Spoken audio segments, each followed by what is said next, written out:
Hello and welcome to Catch a Lift Coach's Corner. I'm Cal lead coach Melissa Luke, and this week I'm excited to welcome U.S. Army veteran and Cal nutrition and health coach Don Wright to the show. Don, welcome to the Coach's Corner. Thank you. How you doing? I'm doing great. How are you doing today, Don? Super, super.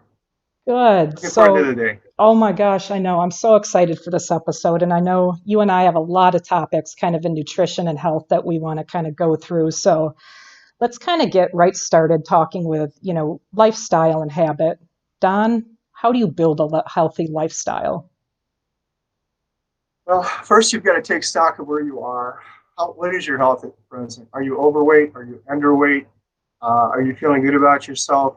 Um, when was your healthiest period of life? Was it during the military? Was it shortly after? And once you identify that, I like to think about one of the best ways to build a healthy lifestyle. And in fact, habits, basically, a lifestyle has a lot to do with a habit. It can take too much to build a habit. I like to think one of the best ways to do it is through visualization. We all say that we want to be healthy. We want to lose 100 pounds. We want to lose 20 pounds, or we want to be able to go out and run again. Well, visualization is probably the best way to do that. And that's called a vision board. You can actually hypnotize yourself by putting something up where you can see it. Now, we all write memos down, right? I want to Right. lose 50 pounds in 6 Absolutely. months. But that's out of sight, out of mind. If you don't look at that little notice, and that's different. But if you put a vision board, let's just say get a poster board. A lot of sales professionals do this. Let's just say you're looking about a new lifestyle. How would you feel? Let's just say some of the veterans you work with are over 300 pounds, 5'7", 5'6", 5'9", 400 pounds. What are you going to feel like when you drop that 200 pounds down and you're down to 200 pounds when you get out of the military? What were you able to do then? Have a picture of a vital you.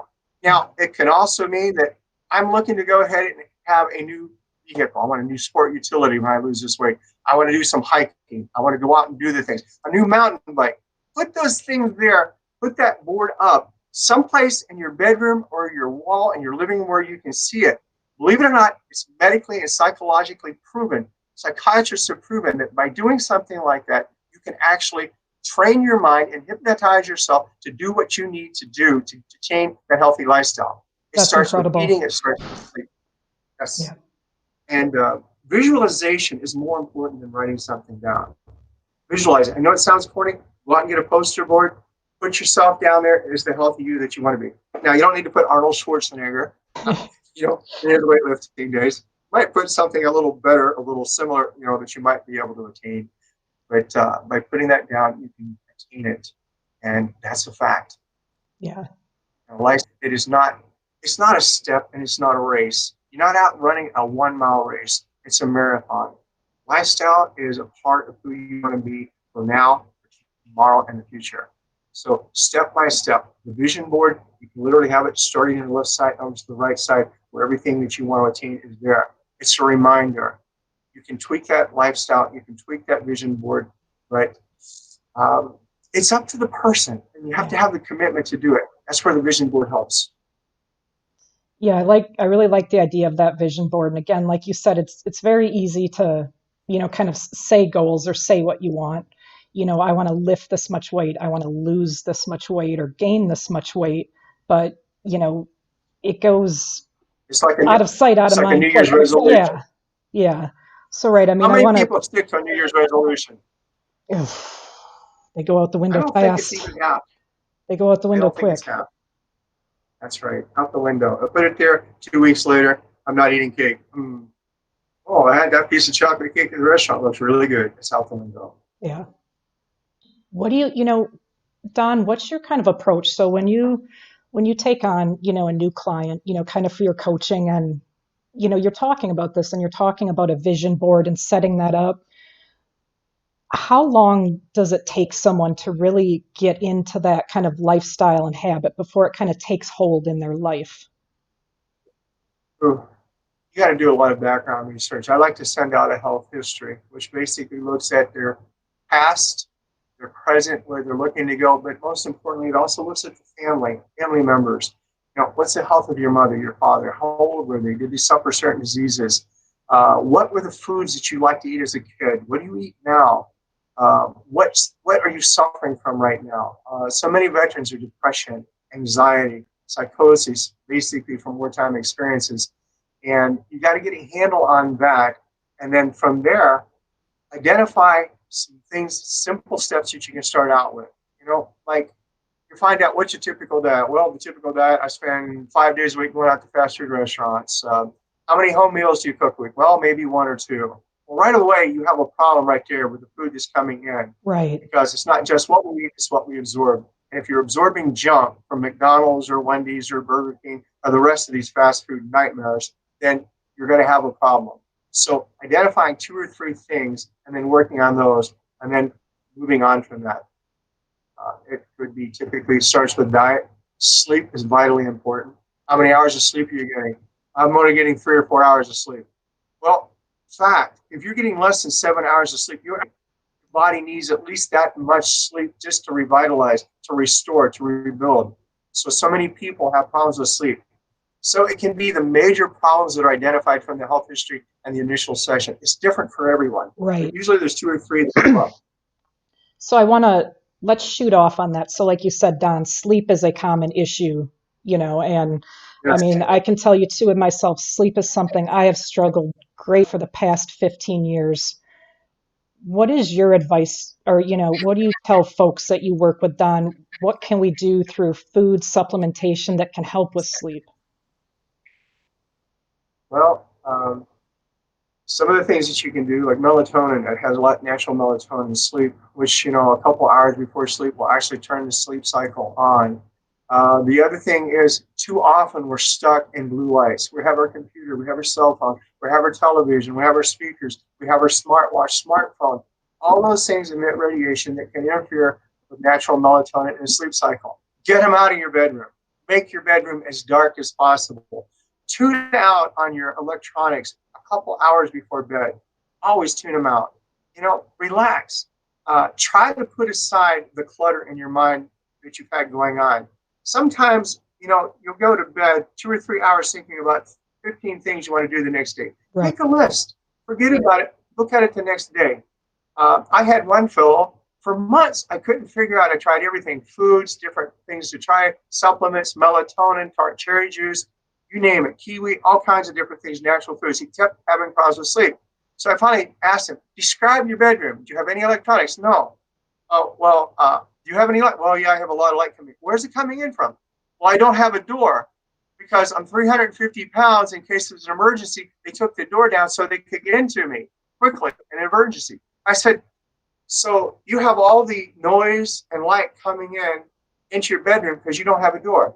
I had him put up a very dark, heavy blanket, Okay. basically a night shirt from the top to the bottom. And he immediately went from 4 to 5 hours to 7 to 8 hours of sleep.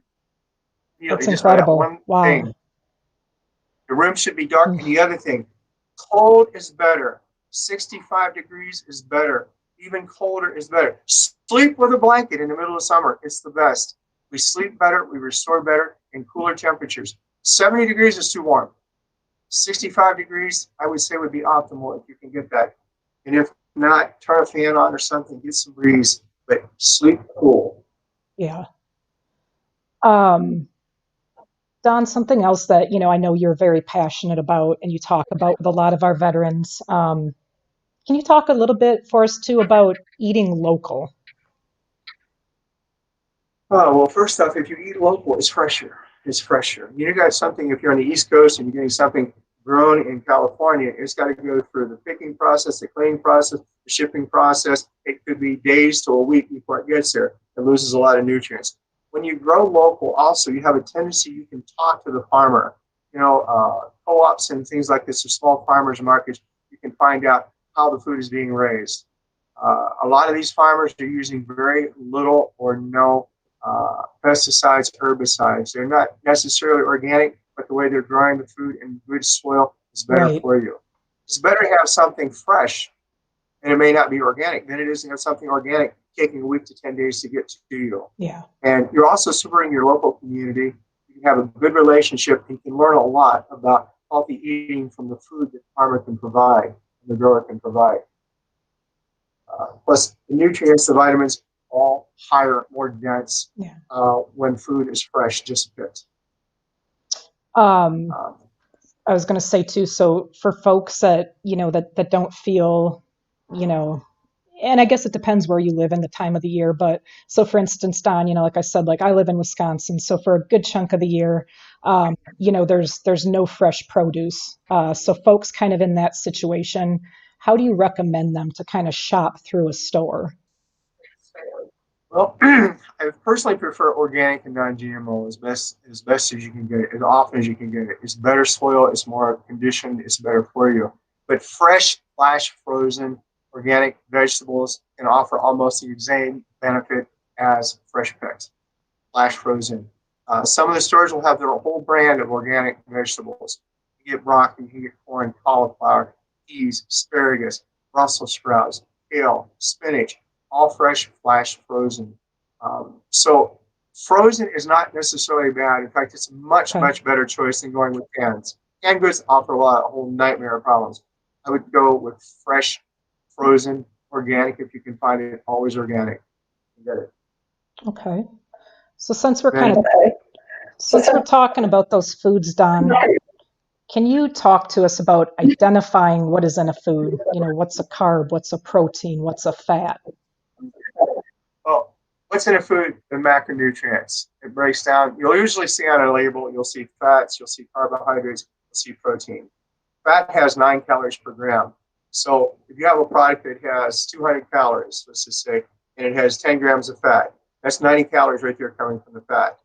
You move down to carbohydrates, and these are basically what the body burns for fuel. Most Americans burn carbs for fuel, except for those people on ketogenic diets. Carbohydrates have 4 calories per gram. Now, carbohydrates have been vilified as the enemy for everybody. Cut out Right. carbs, cut out Yep. carbs. Not necessarily. Vegetables are loaded with carbs. But when you look at the carb content here, and let's just say this food here with 200 calories, 90 calories coming from fat, you have 10 grams, you've got 15 grams of carbs there. So 15 times 4 is 60 calories coming from that. However, every gram of fiber, you subtract the fiber grams from it. Now, fibers are carb, but they're non-digestible. They basically Okay. improve our gut digestion with soluble and insoluble fibers. So you've got 15 grams of carbs. Remember, 4 calories per gram. Now you've got 7 grams of fiber. That is minus 28. So your net there, instead of 60, you now have just 32 total calories from carbs. And then in protein, you've got, let's say, 6 grams of protein. Protein and carbs each have 4 calories per gram. So now you've got 24. You've got a food that's primarily a protein, fat-based food. Carbs are very low. And remember, fat is not the enemy. Monounsaturated fats, healthy fats are very good for you. Fat's been vilified forever. Our problem with obesity in this country is they took fat out of foods and had it and replaced it with sugar. So look at your foods that way. Determine if it's a protein food, if it's a carb food, if it's a fat-based food. And then always remember around your fiber, subtracting that out. And then, calories are not the same. If you ate a bag of potato chips, let's just say it had 800 calories in that bag of potato chips, probably more like 1,200 calories, and you had a meal of kale, broccoli, a lean piece of fish, and an apple, and you had, say, 500 calories, but your plate was completely full, and you took those potato chips and you crunched them up, you'd have that Yeah. 1,200 calories in a cup. Right. Oh, Calories are not totally. equal. Yep. But How, that makes sense. yeah, no, Look that at your food. that does. How can people kind of build a plate of food? Do you kind of recommend they, start with a protein source and build off of that on the plate? Or how do you kind of approach that, a meal, if you're going to have, how do you build a meal, Don? You use your hand as an example. Your whole hand, fingers and your palm and everything would be about the size of the salad or greens you want to have on your plate. The palm of your hand right here would be about the size of a lean protein that you want. Open your fist. Here could be your grain or fruits, but your plate should always be 50% lean green vegetables. Okay. Your kale, your dark greens, your cruciferous vegetables. About 1/3 of your plate would be a protein, and the balance you can have between fruit or a green like quinoa, and quinoa has all the essential amino acids in it. Sit out. Now, when you're talking about that plate, remember, proteins and fats take longer to digest. So if you just go out and have a carb-based meal, no matter what it is, it'll go into your system and it'll cause an insulin spike. The glucose will get into your bloodstream faster because it will digest faster. So the way to Right. slow that down is to make sure that you have a protein and a healthy fat with every meal. Healthy fats can be olive oils, avocado oils. It can be healthy nuts, just to give an example. Legumes also have a good amount of good protein. Uh, have your fruit at the end of the meal. You want your apple, your orange, or whatever, or your mango. Have it at the end of the meal because then it's got to take its time to digest. So you have a low, slow influx of sugars, glucose going into your system where insulin has to act.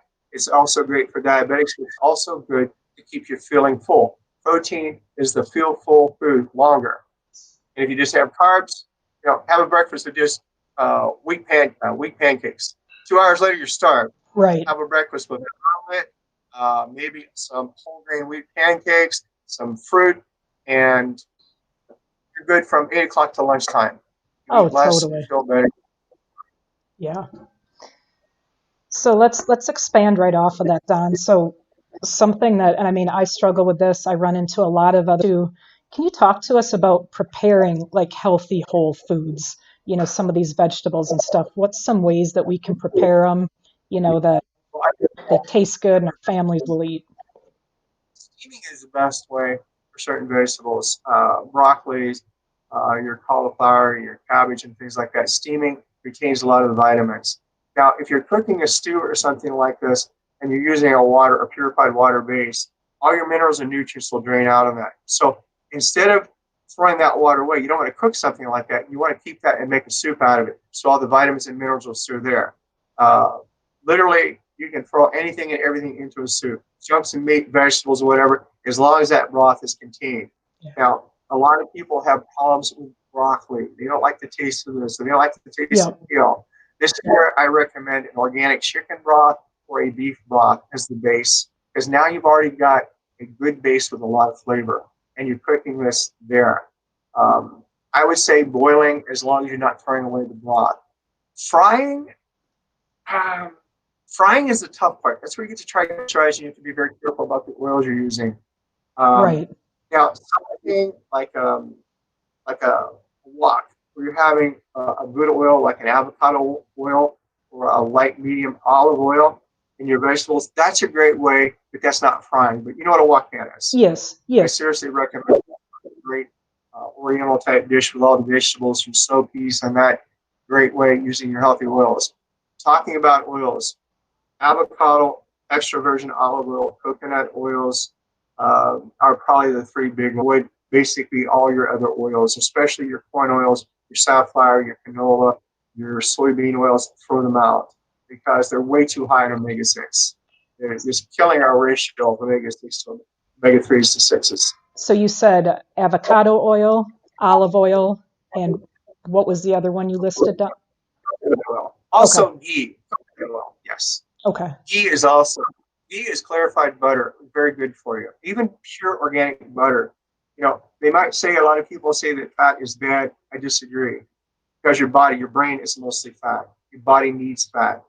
The fat that we eat is not going to our belly. It's the sugar and the bad foods that we eat. They're going to our belly and to that midriff bulge. Yeah. That pastry that you had, that cake you had, that big dish of ice cream, the chocolate syrup. That's what's sitting there, not healthy fats. Your body knows what it needs. You Right. just feed it right. Care of you. So, Don, I want to talk a little bit with you about elimination diets, what they are, why, and when you should use them. Could you walk us through that? Because I know a lot of folks could really benefit from that information.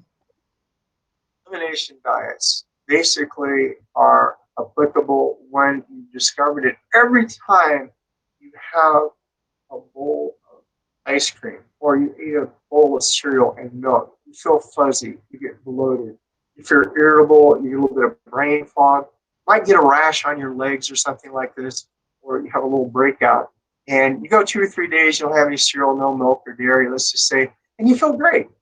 And then in the middle of the week, you decide to have a big bowl of cereal, you pour in the milk in that, and later that afternoon, you get, oh man, I can't think. My brain is on fire. I'm just brain fog here. I'm irritable, I gas, I'm bloating, I'm belching.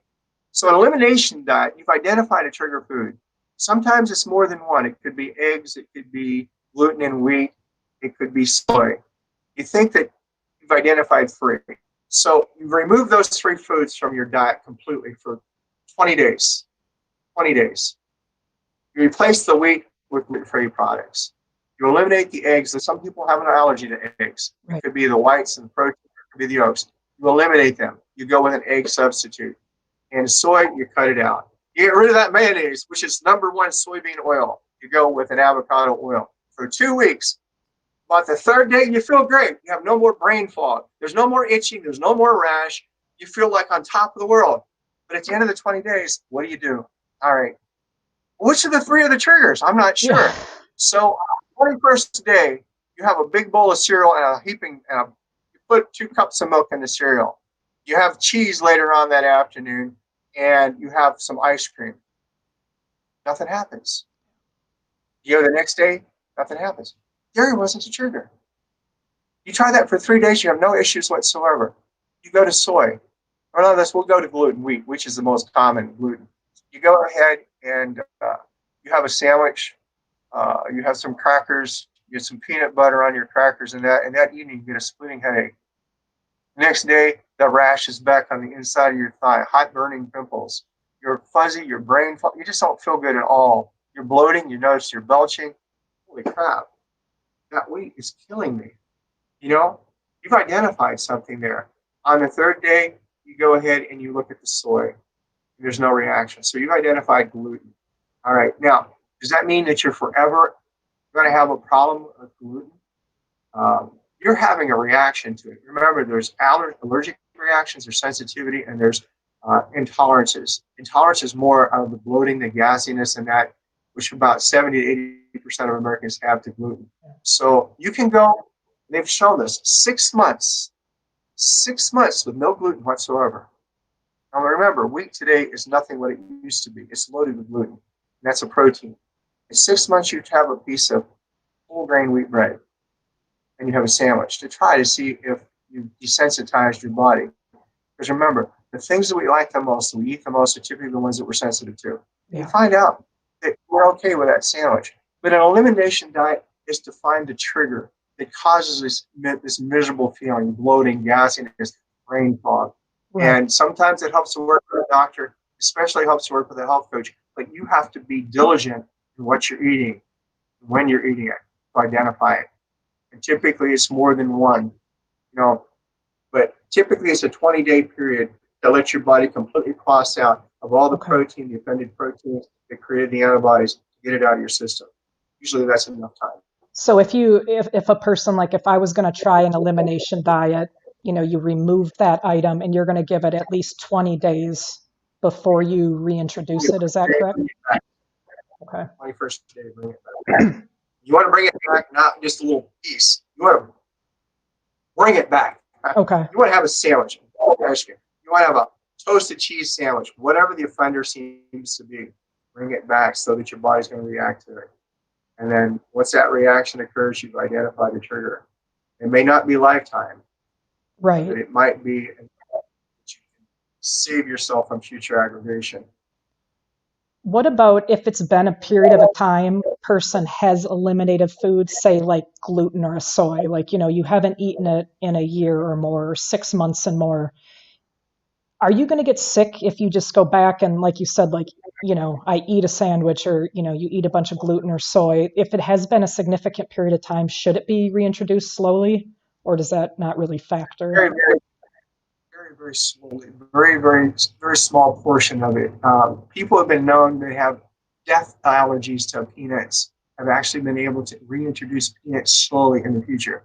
I would only recommend something like that under supervision of a doctor and very carefully, because of the risk of anaphylactic shock. Thinking back, horribly, a lot of times our trigger foods are the foods we love the most, foods we crave all the time. The body becomes so sensitized to something over and over and over that it can be the actual trigger. Chocolate, for instance, people have allergies to chocolate. People have sensitivities to strawberries.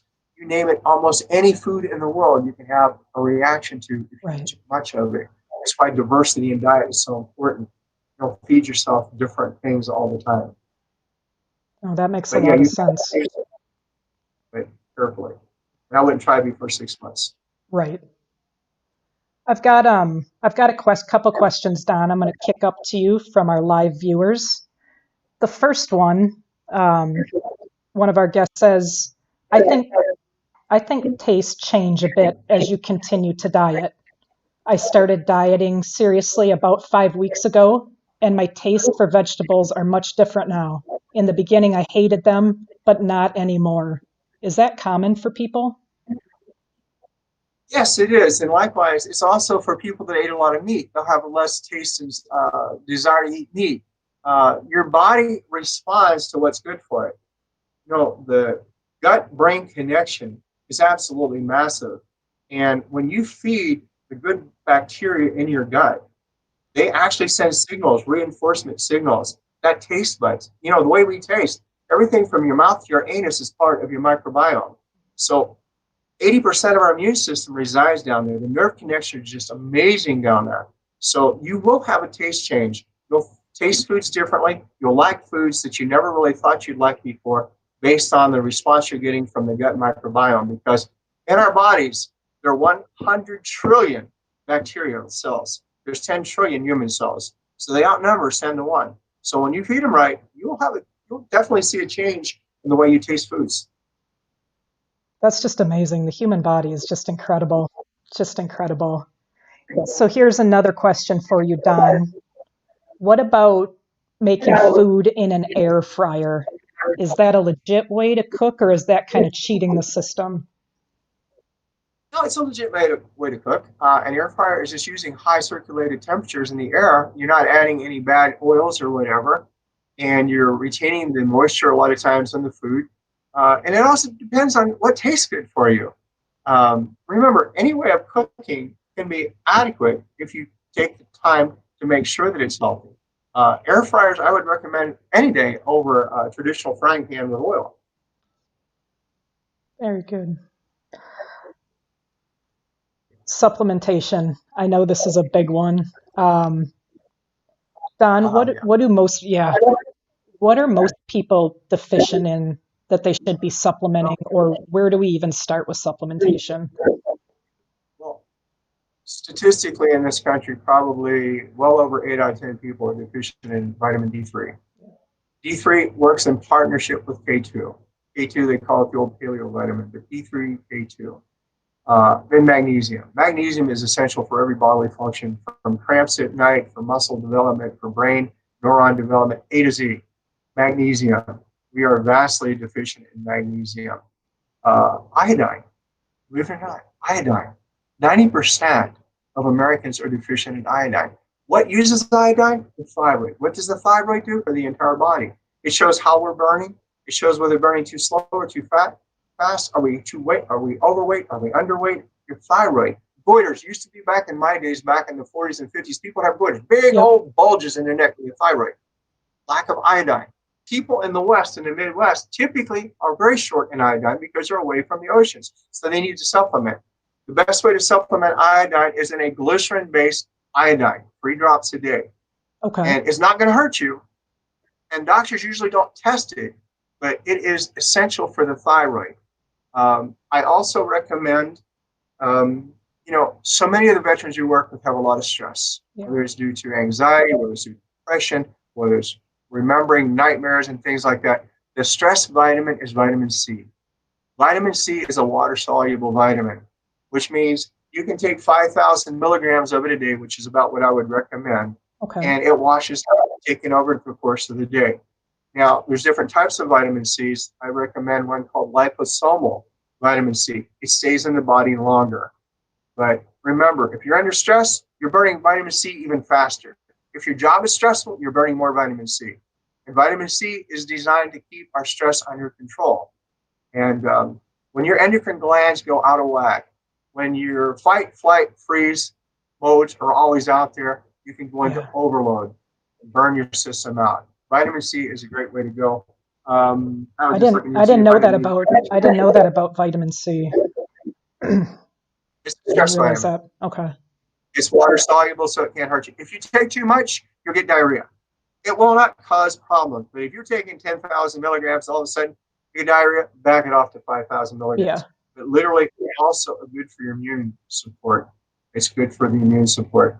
In fact, functional medical doctors actually suggest for people that are in the hospital, sometimes with this COVID-19, to have IV treatments of vitamin C intravenous, and it works better. That's the best way to get vitamin C, liposomal.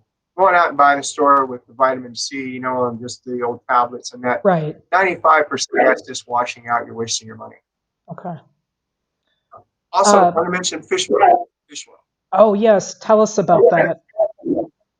Fish oil has two components, EPA and DHA. DHA works more for the brain function, neural transmitters. EPA more for the heart. Typically, the fish oils you go out in the box stores, you get a big old bottle for $19.95, Yep. 360. They take a fish. Imagine this. There's a fish, a mackerel. You got to press, squish. Then the oil drips down, and you put it in a bottle and encapsulate it. I don't like the idea of that.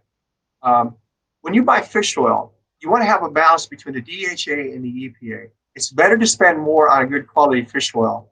They'll say burp free. Well, most of the fish oil you Yeah. buy in the box stores is going to cause burps because it's rancid. Two various types, fish and krill. Krill oil is probably more pure. The key is to always look on any supplement to find a third-party validation, a Okay. GMP seal, good manufacturing process, or something that says that it's lab tested by third parties. Because the supplement industry is regulated, but more they're self-regulated.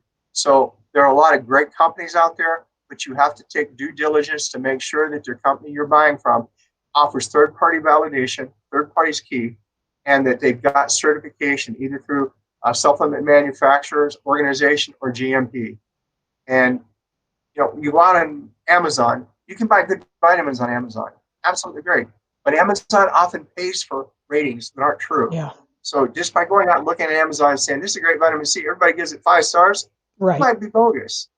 Look for the third party validation and do your research because there are hundreds and hundreds of companies out there.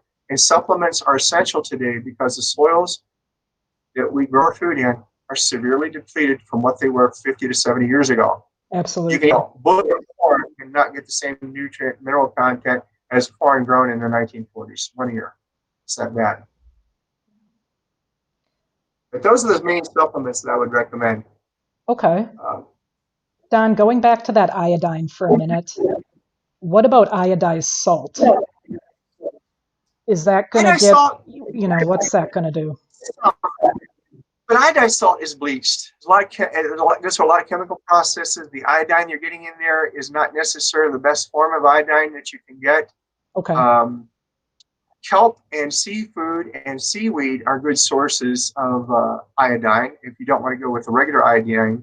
But Himalayan salts or natural salts, uh, organic, with added iodine, is better than just doing the regular Morton salt with iodine, which is Yeah. not that great.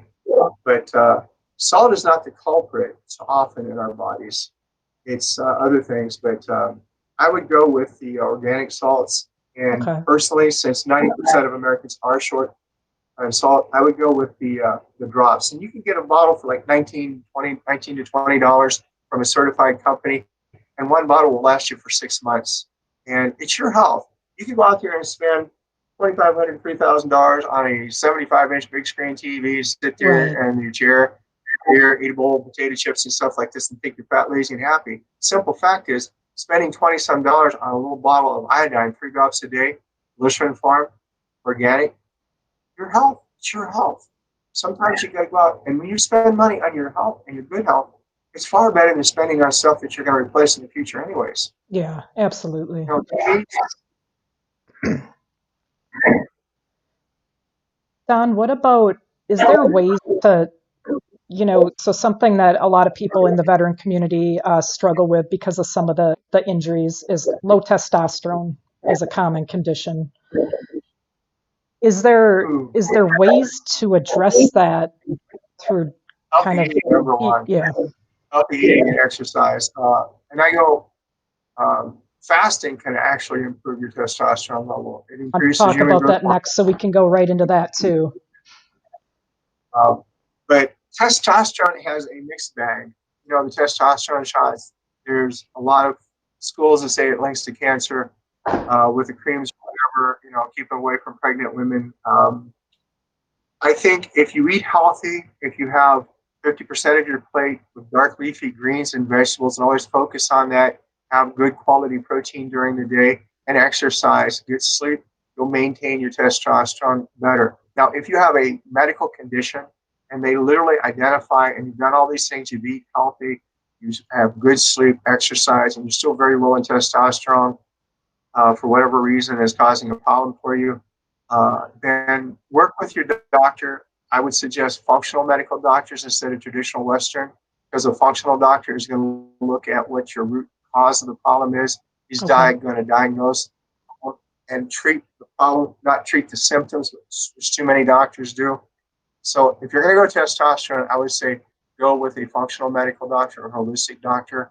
And then I think they'll look at more things in your system and do a better job than just having somebody prescribe, oh, you're low in testosterone. Let's get this Yeah. testosterone cream here. Spread it all over your body and you'll feel great. Um, I spend a little bit more money sometimes. It's your health. Yeah. Yeah. So this is a good place If for you're us, Don, to let's look at that fasting a little more because I know it has so many benefits. And a lot of our veterans already are fasting. Could you talk to us about number one, what is fasting, and then about some recommended time frames and how to kind of go about it in your life? fasting is not eating during a period of time. Some people have alternate day fasting, 24 hours no food, and pig out on 24 hours later. I don't prefer that particular way. It's a little bit too hard for a lot of people. Um, but fasting is a way for your body and your microbiome to restore, to rejuvenate, to improve everything. Fasting can be 12-12. You know, you eat your first meal, breakfast at 8 o'clock. You eat nothing after 8 o'clock. Your last bite of food is at 8 o'clock. And you go that 12 hours. You go 14 hours. I prefer 16 hours. 16 hours with no food and 8 hours where you have a couple meals and a light snack. Why fasting? Well, your body needs time to restore, rejuvenate. But what fasting does is it also increases human growth hormone. Human growth hormone is something that's just been bailiwicked in the news all the time. It's important, but it grows, it improves, and increases during a fast. Number two, you don't eat as much. If you eat from, let's just say, your first meal at 10 and your last at 6, it's 16 hours. Think about all the food that you ate. It's not about when you eat, but how much you eat from 6 o'clock to midnight. The potato chips, the beer, the pretzels, and all those things out there. That's a lot of calories. You're going to lose weight. Yeah. You're also going to lose weight because you're changing your metabolism. It's going to fire differently. Your microbiome is going to improve. The risk of cardiovascular disease is greatly reduced by fasting. Cancer risks are greatly reduced. Energy levels, neural process, your ability to think clearly, your cognition will improve. Your skin will look better. Uh, there's there's really no reason not to fast. But if for nothing else, you're going to consume fewer calories, fewer foods, and by eating at 6, at 5 hours, all that food is processed through, even the protein. So your digestive system is not working while you're trying to sleep. The nightmares and the upset stomach, people that have gastroesophageal reflux disease, GERD, or more serious things like Barrett's esophagus, that's all minimized because there's no food in the stomach to float up at night. So it benefits everyone. I prefer 16 to 8. Some people will go 24 on, 24 off. Um, if you do that, then I would say have normal meals during the next day. I'm not one to say gorge on day 2, Right. but I say 16-8 is probably what I've seen best that I recommend for most people. Yeah. Um, if you're a person that you are fasting, if you are fasting daily, do you need to take a break from it at any time? Uh, you're in control of yourself. You can do anything you want. I mean, you know, you go on a very strict vegetarian diet and you reduce your calories, let's say down to 1,200 calories. Use this as an example. Once a week or once every week, have a piece of cake or a bowl of ice cream.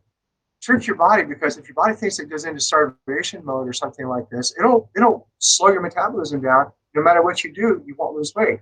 So a little bit of something every once in a while is fine. Okay. If you go off your fast, you know, I mean, let's be real. If you're on vacation, if you're traveling, you know, then eat normally. Try not to eat before you go to bed, especially if you're traveling or if you're going on vacation or something, because you don't want strange food to come burping up on you and causing you a miserable night. So try to eat and leave yourself at least 3 or 4 hours from the last time you ate before you go to bed. But it doesn't hurt, and then go back on the fasting when you get back to normal time frame. You're living at home, whatever, working at home, normal job routine.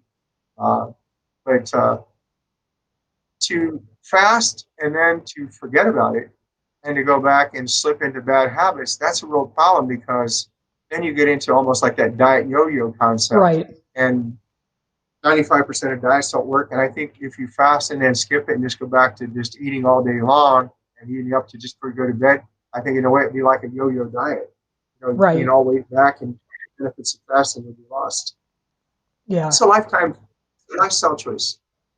Yes, absolutely. Absolutely. And I think that's a perfect way to put it. This is not a diet. We're creating a lifestyle, and these are lifestyle choices. We've got It's another. time for that lifestyle. Oh my gosh, absolutely. I've got another question from you, Henry, or I'm sorry, Don, from one of our viewers. Can you talk to us about diet sodas? They, show very low calories on them, but yeah, tell us the full story on diet soda, Don. I say probably 1 in 3 people who are obese in this country are a result of diet sodas. Diet sodas are absolutely the worst thing that was ever invented. Whether it's NutraSweet, Splenda, whatever that the diet soda is comprised of, it affects the brain chemistry negatively. Your body treats it as if it is a sugar, and when it's not a sugar, it actually goes into an overdrive. Uh, when your body thinks it's sugar, it actually acts like it's sugar. The worst thing in the world is you go out there and you see an overweight individual, seriously overweight, with 2 cases of diet soda on the front of the cart, just strapped along the cart. It should be banned, literally. I don't see any amount of it safe. I don't care if it's 4 ounces or whatever. None of it is safe. Sugar is terrible, but diet soda is sugar on steroids, because your body thinks it's sugar. It's not sugar. It doesn't get that effect, but it affects the brain. Yeah. And the body chemistry between the brain, gut brain axis is totally screwed up, and it can cause real serious problems, not the least of which is obesity. It doesn't do anything for your calorie intake. What about, Don? Would that be is it the artificial sweeteners that are making it so bad, or what's kind of driving it? Like, should we be Well, watching, diet sodas are filled with artificial sweeteners. They all have negative impacts on your brain chemistry. so it's the Your artificial sweeteners so we artificial can, anything where you're dealing with artificial sweeteners. If you want to have a soda, go get seltzer water, let's say lemon lime, put a teaspoon of erythritol in it, shake it up. Well, don't shake it up with fizz, but stir it around, and there's your diet soda, because erythritol has zero glycemic index. It's a sugar alcohol. And what I always tell people, if you want to drink diet sodas, learn to drink seltzer, good Okay. purified seltzer water, and you'll end up developing a taste for it. Just like the one person said a while back that they developed a taste for vegetables, they taste them Yep. differently.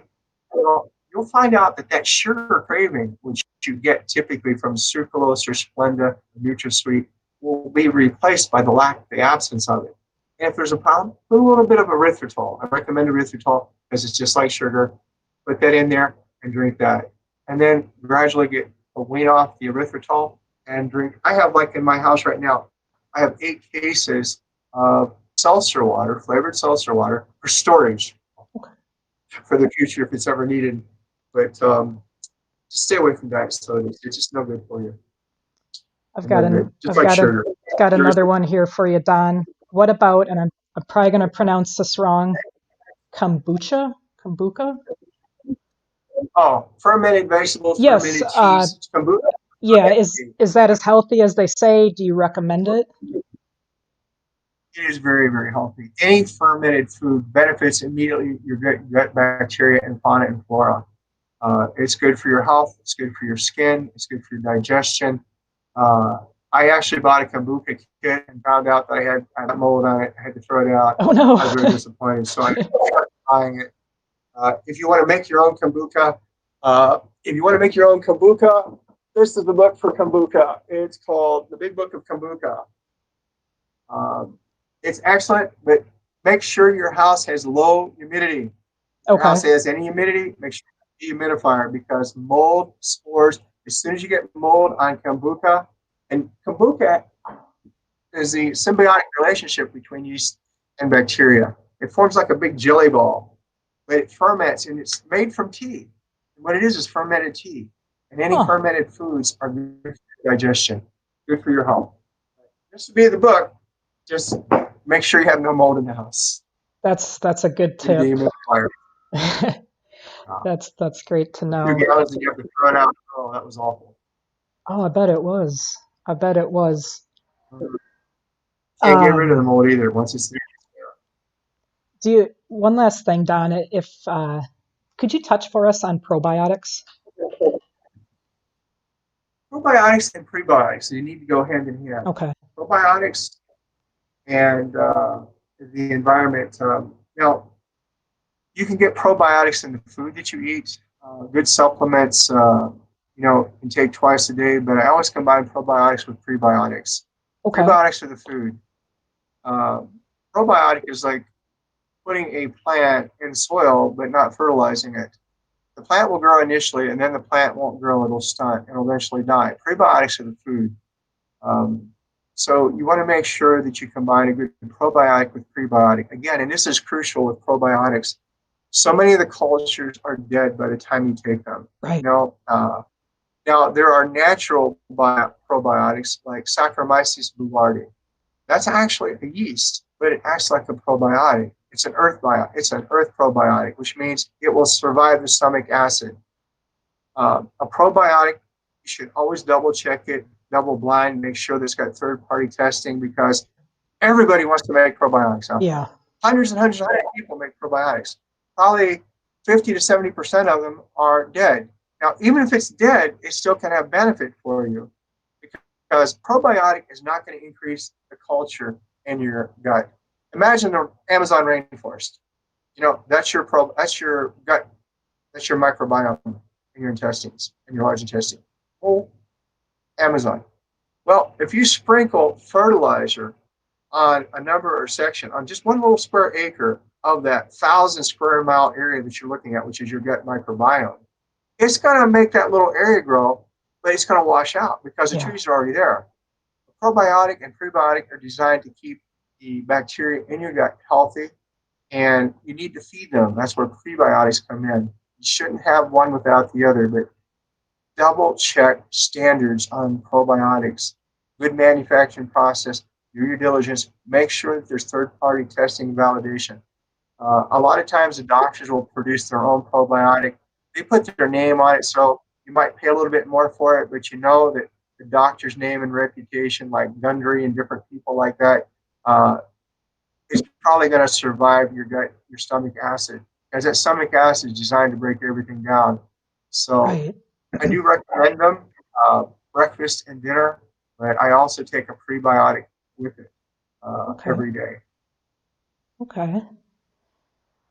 Wow, man, you really gave us some good information today. Wow. Thank you so much, Don, for, you know, telling us about all this and thank you so much Mind you, for that's your, 1/10 of oh my gosh. 1%. I know. It's And I'm about like, 1/10 of 1%. we definitely want to have you back on again because this was just, obviously a fraction of the things that we, have wanted to cover with you. So we'll definitely, see if we can do that again, get you back on. Thank you so much, though, for joining us today, Don, for sharing your knowledge, your time with us. We all greatly do appreciate it. Thank you. That's You're it very for welcome. I this. enjoyed Oh my gosh, yes. That's it for this week's Coach's Corner. We'll be back next Wednesday at 1 Eastern with another episode. Thank you again, Don. Thank you also to ID Technologies for your continued support of the Coaches Corner, the Catch a Lift website, Catch a Lift Landing Zone. Thank you, ID, for all you do for Catch a Lift. Thank you, Lynn Coughlin and the entire Catch a Lift team for your continued efforts to reach all of our veterans and for making this podcast possible week after week. And until next week, keep it real and stay Cal strong. And I did forget to mention any veterans in watching today, if you'd like to join Don and I afterwards for some more questions, please leave your name in the chat box and we'll get you guys an invite sent. Keep it real.